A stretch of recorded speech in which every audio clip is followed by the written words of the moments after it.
Ce journal vous est offert par le FPI, Fonds des promotions de l'industrie, votre partenaire privilégié pour la réussite de vos projets.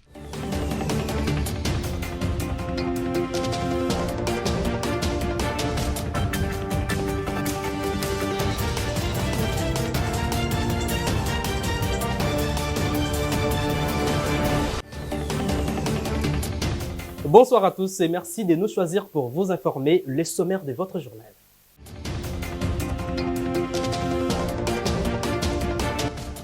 « 13 juin 2020, dès 13 juin 2023, une année depuis que les terroristes du M23 ont occupé illégalement les sols des Bunagana dans la province du Nord Kivu, malgré les négociations diplomatiques faites par Kinshasa. Vous suivrez l'analyse de Christian Moleka, politologue et analyste politique. L'ASBEL plus Découleur Fierman Dundu a organisé une conférence scientifique et artistique sous le thème Albinos Ime comme toi, cité à l'occasion de la journée internationale des sensibilisations à l'albinisme commémorée le 13 juin de chaque année. Triste nouvelle, l'Italien Silvio Berlusconi est mort lundi 12 juin 2023 à presque 87 ans. Comment est-il mort et que fit Silvio? La réponse c'est tout de suite. Mais tout d'abord, le sénateur membre du Front commun pour les Congo FCC ont lundi 12 juin 2023 claqué la porte de la plénière consacrée à l'examen en seconde lecture du projet de loi sur la répartition des sièges. Dans leur déclaration lue par la sénatrice Francine Muyumba, les élus proches de l'ancien président Joseph Kabila estiment que le projet de loi sur la répartition des sièges se réalise dans un contexte de fraude marqué selon eux par l'absence d'un audit externe crédible. On écoute Francine Muyumba. Honorable Président, honorables membres du bureau, honorables sénateurs, très chers collègues, je prends ce jour la parole à l'occasion de l'examen du projet de loi portant répartition des sièges, et c'est au nom de tous les sénateurs du Front commun pour le Congo, 20 au total. Honorable Président, en effet, il nous revient de noter que la situation générale du pays laisse à désirer l'intégrité du territoire, des droits et libertés fondamentaux, reconnus aussi par la Constitution, que les instruments internationaux ratifiés sont mis à mal. Outre la mauvaise distribution de la justice et de la dégradation, s'emparer de la situation socio-économique, sans oublier de nombreuses antivaleurs qui gangrènent tous les domaines de la vie nationale. Et comme si cela ne suffisait pas, les jalons du processus électoral en cours est très mal posé, en dépit des voix qui s'élèvent le jour, honorable Président.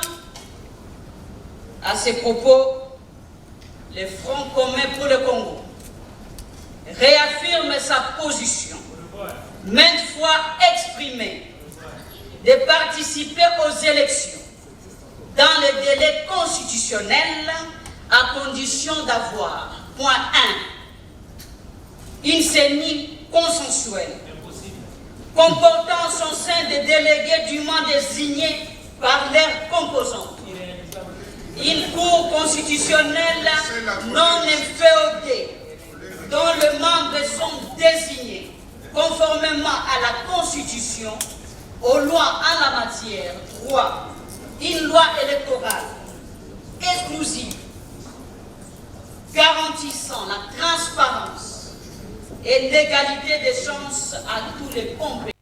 Et puis, la ministre du Genre, Famille et Enfants, Mireille Massango Bibi, a accordé plusieurs audiences le lundi 12 juin 2023 dans son cabinet de travail aux différentes délégations des Nations Unies, de la présidence et des organisations non gouvernementales qui encadrent le veuve et les orphelins en RDC. Yves Maïlé.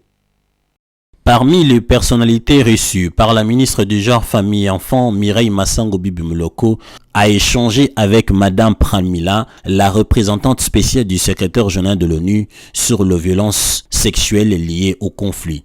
Cette dernière, elles ont évoqué la question de la prévention et de la cause profonde de violences sexuelles, surtout dans la partie est de la RDC. Je considère que la ministre de l'Égalité du Genre est un allié de taille dans ce travail de prévention par rapport aux violences sexuelles. Et donc j'ai évoqué avec la ministre tout le travail que nous sommes appelés à faire ensemble pour prévenir ces violences sexuelles qui ne sont pas du dommage collatéral, qui ne sont pas inévitables, mais qu'on peut prévenir. Et donc, je lui ai fait quelques propositions de travail, mais c'était une toute première rencontre.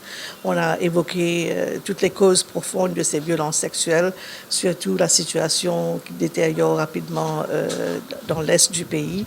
En prévision de la journée de veuves et des orphelins qui sera célébrée le 30 juin prochain, la ministre de Genre a également échangé avec la délégation de l'ONG qui encadre les veuves et les orphelins en RDC.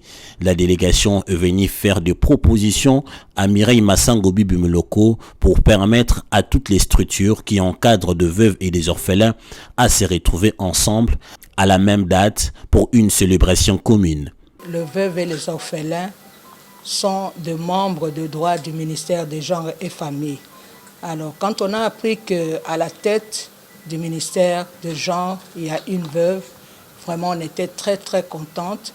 On s'est dit au moins pour une fois, les veuves vont avoir un écho favorable auprès de leur ministère.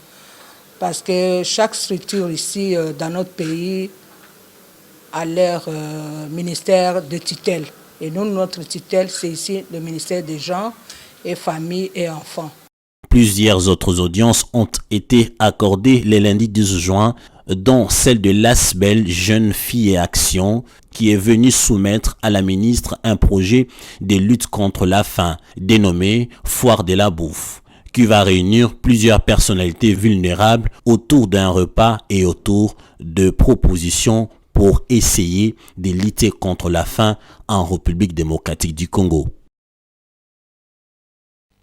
Évoluons dans ce journal le 13 juin 2022, 13 juin 2023, une année déjà depuis que les terroristes du M23 ont occupé illégalement les sols de Bunagana dans la province du Nord Kivu, malgré les négociations diplomatiques faites par Kinshasa. Pour Christia Moleka, politologue et analyste politique, le pays perd en recettes et en sécurité. Cependant, le gouvernement doit travailler à ce sujet pour éviter une sorte de balkanisation. Il était au micro de Yves Maïli. Le pays perd beaucoup. Le pays perd déjà en recettes parce que Bunagana est un poste transfrontalier très important qui nous permet de toucher les pays, l'économie de l'Est qui passe par là. Ensuite, le pays perd en sécurité parce que nous avons une population qui s'est énormément déplacée. L'État ne sait plus exercer l'autorité sur ces zones-là, que ce soit en termes de contrôle des ressources minières ou en termes de contrôle des bois, parce qu'on parle de plus en plus d'une économie de guerre qui s'installe également. Mais le pays perd encore davantage parce qu'il y a des risques de transmigration de population. Hein. On a souvent vu dans les zones en conflit, lorsque le pouvoir central récupère les territoires, vous trouvez des populations qui sont déjà transplantées et qui vont créer des problèmes demain en termes de conflits fonciers avec d'autres communautés locales. Donc il y a ces grands risques-là qui nous marquent et qui fragilisent malheureusement notre souveraineté en tant qu'État.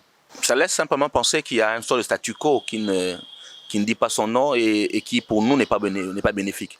Ça veut dire que nous n'avons pas réussi militairement à renverser le rapport de force depuis la prise de Bunagana jusqu'à ces jours, et les différentes initiatives tant politiques, diplomatiques que militaires qui ont été mises en place, je pense à l'EAC, je pense aux projets SADC qui se mettent en place, n'ont pas changé le rapport de force sur le terrain.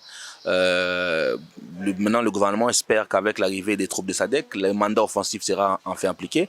Même le côté diplomatique, qu'il s'agisse des derniers passages du président, du secrétaire d'État américain Blinken, les nombreux appels au retrait du M23, les accords de Luanda, les accords de Nairobi, et les différentes initiatives n'ont pas changé substantiellement le rapport de force sur le terrain et il s'installe un statu quo très dangereux pour les pays. Je crois qu'il y a une nécessité à revitaliser notre approche diplomatique et éventuellement à revitaliser notre capacité comme État à reprendre nous-mêmes notre contrôle du territoire en tenant compte d'un rapport de force sur terrain qui nous soit favorable.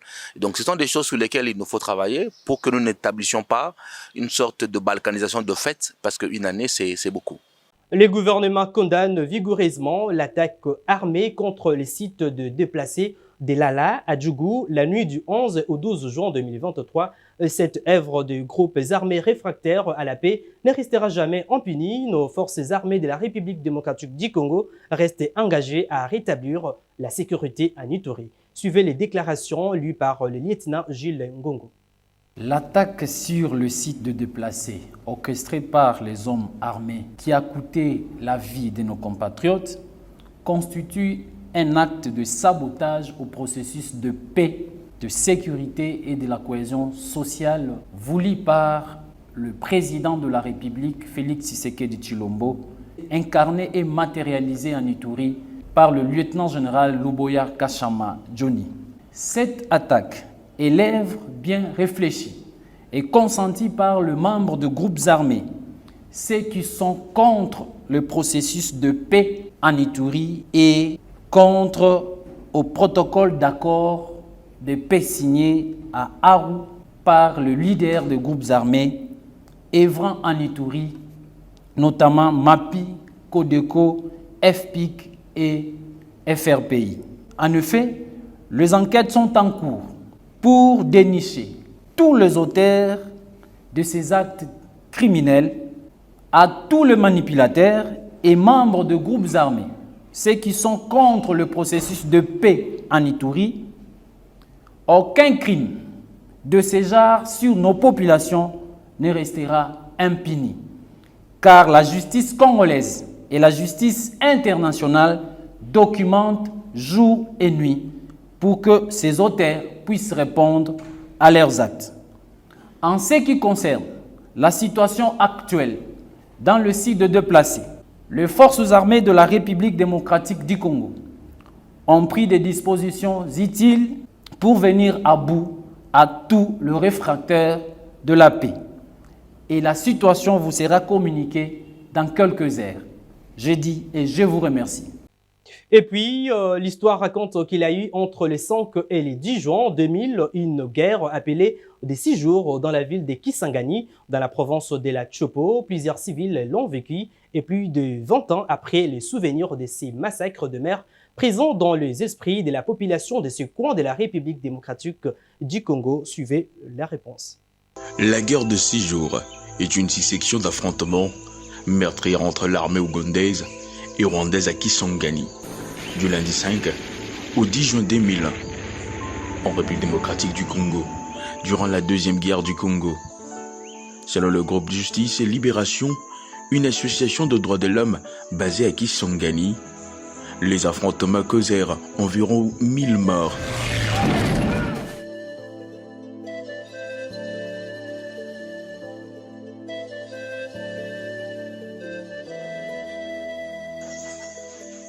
Et au moins 3000 blessés, dont la majorité de la population civile. L'événement est nommé guerre des 6 jours, car il a duré 6 jours, mais aussi parce qu'il a duré du 5 au 10 juin, comme la guerre de 6 jours entre l'Israël et la Ligue arabe en 1967.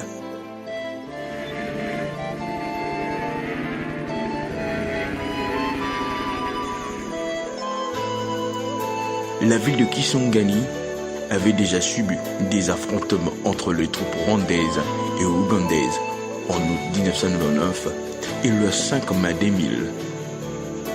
Mais les affrontements de juin 2000 furent le plus meurtrières et ont sérieusement sinistré une grande partie de la ville de Kisangani, avec de 7000 à 10 000 obus tirés.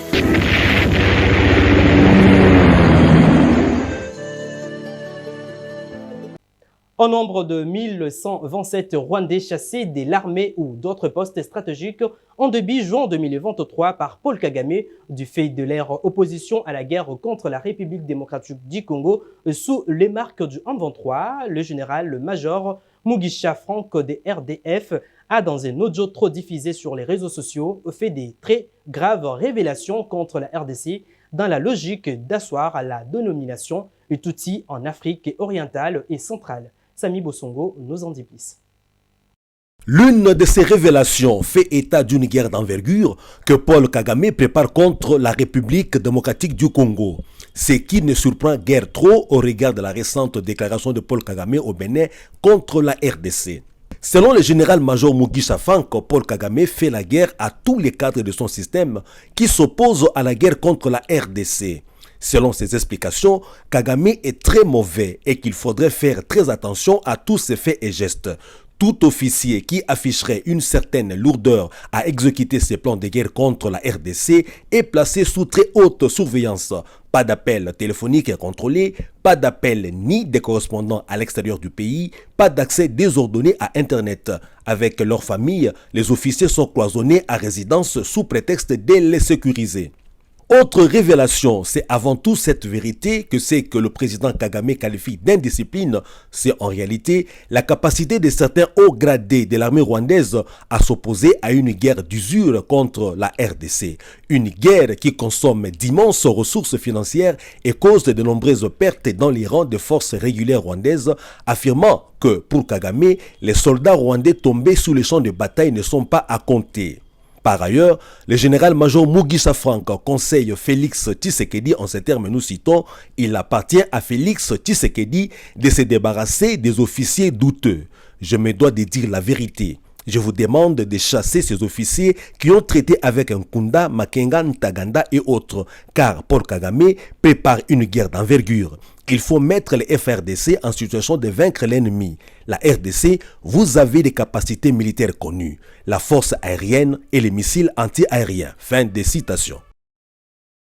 Chercher une solution définitive aux problèmes liés au prix du carburant à la pompe et la V de tous les propriétaires des automobiles en RDC, particulièrement à Kinshasa, ils se sont exprimés au micro de nos reporters après une énième augmentation annoncée par le ministre de l'économie Vital Kamerhe. Josué Kalemba pour les reportages.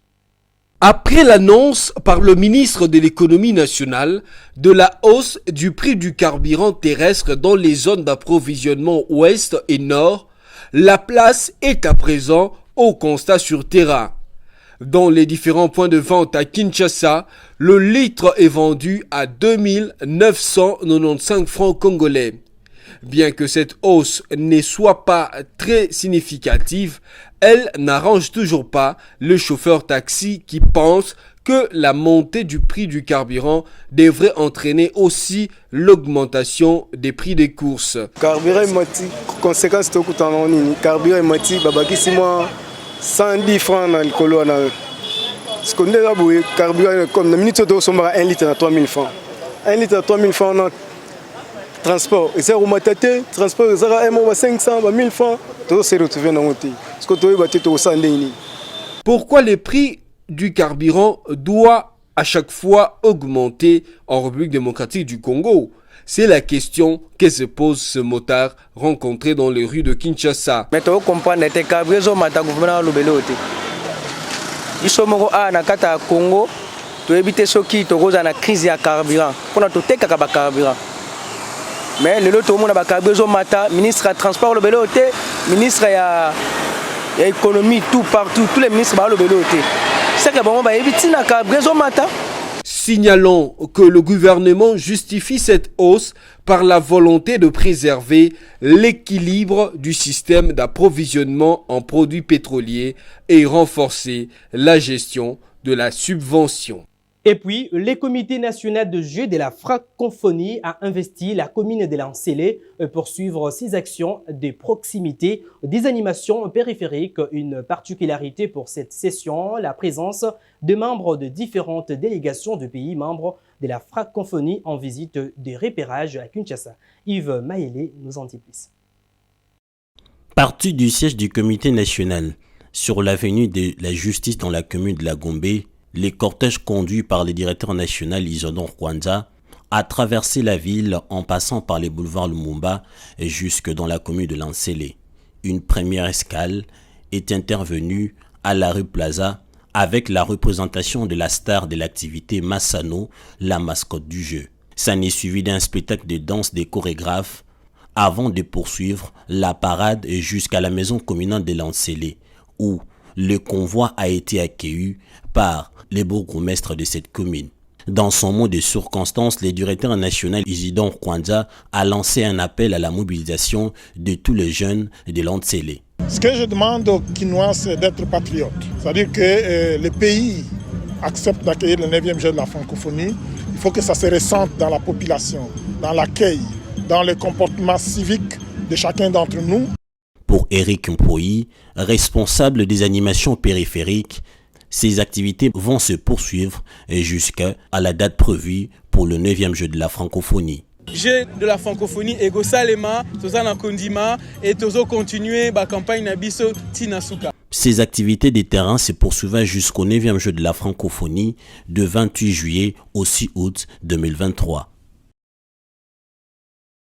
Je l'ai annoncé au sommaire à l'occasion de la journée internationale des sensibilisations à l'albinisme commémorée le 13 juin de chaque année dans le but de sensibiliser le grand public sur les difficultés rencontrées par les albinos dans leur vie quotidienne que l'association sans but lucratif plus découvert Firmandundu a organisé une conférence scientifique et artistique sous le thème « Albinos humains comme toi ». Suivez. C'est sous le thème « Inclusion fait la force » que le monde commémore la journée internationale d'albinisme. Initiée depuis 2015 dans le but de sensibiliser le grand public sur les difficultés rencontrées par les albinos dans leur vie quotidienne. À Kinshasa, la journée a vu s'organiser une conférence scientifique et artistique au centre Wallonie-Bruxelles organisée par l'association sans but lucratif plus découvert Firmandundu avec comme thème Albinos, humain comme toi. L'albinisme est une maladie génétique qui se traduit soit par des problèmes de vue, soit par une absence de mélanine dans la peau ou les deux à la fois. Prenant la parole à cette occasion, l'initiateur de l'association sans but lucratif plus découvert, Firmandundu, Yann Mambo, demande aux personnes non-albinisme d'accepter les albinos comme des gens normaux. Par ailleurs, plusieurs interventions se sont succédées afin de mettre le point sur ces sujets d'albinisme. Notons que la discrimination et la violence contre les personnes atteintes d'albinisme ont été soulignées à plusieurs reprises par le Conseil des droits de l'homme des Nations Unies et la Commission africaine des droits de l'homme et du peuple. Né le 29 septembre 1936 à Milan, en Italie, Silvio Berlusconi est mort lundi 12 juin 2023 à presque 87 ans. Comment est-il mort et qui fit Silvio? Samy Bossongo nous donne des réponses à travers ces récits. Sa mort a été annoncée par des médias italiens après qu'il a de nouveau été hospitalisé à Milan vendredi 9 juin 2023 pour des examens cliniques liés à une leucémie chronique 3 semaines après avoir quitté l'hôpital San Raffaele pour une infection pulmonaire. À 81 ans, il a subi une opération à cœur ouvert avant d'être testé positif au Covid-19 en septembre 2020. Comparé à certains égards à Donald Trump l'Américain, voire à Boris Johnson le Britannique, et surnommé Il Cavaliere, le chevalier, Silvio Berlusconi a été l'homme politique qui a le plus fait parler de lui en Italie depuis Benito Mussolini, décrit comme ayant eu un style politique unique et une carrière tumultueuse qui ont fait de lui un modèle pour des politiciens ambitieux du monde entier, lui ayant valu finalement la réputation peu envieuse d'être le précurseur du populisme contemporain. Silvio Berlusconi fut un milliardaire italien et un magnat de la presse, 4 fois Premier ministre, et a balayé du revers de la main une série de batailles juridiques et de scandales sexuels pour dominer la vie politique de son pays pendant plus de 2 décennies.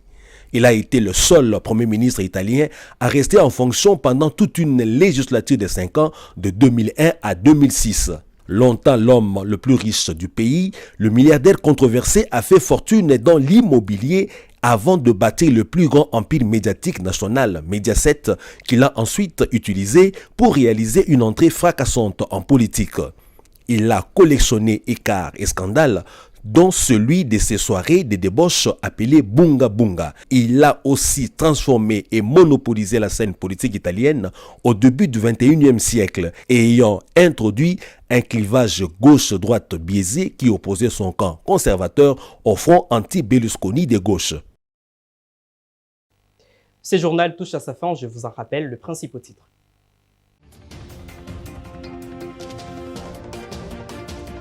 Le 13 juin 2020, dès 13 juin 2023, une année depuis que les terroristes du M23 ont occupé illégalement les sols de Bunagana dans la province du Nord Kivu, malgré les négociations diplomatiques faites par Kinshasa. Vous avez suivi l'analyse de Christia Moleka, politologue et analyste politique. L'Asbel Plus des couleurs Firmandundu a organisé une conférence scientifique et artistique sous le thème « Albinos humains comme toi ». C'était à l'occasion de la journée internationale des sensibilisations à l'albinisme commémorée le 13 juin de chaque année. Triste nouvelle, l'Italien Silvio Berlusconi est mort lundi 12 juin 2023 à presque 87 ans. Comment est-il mort et qui fit Silvio? La réponse vous a été donnée dans ces journaux. Et voilà, ce journal est complètement terminé. Merci de l'avoir suivi et bonne suite de programmes sur nos antennes. Au revoir.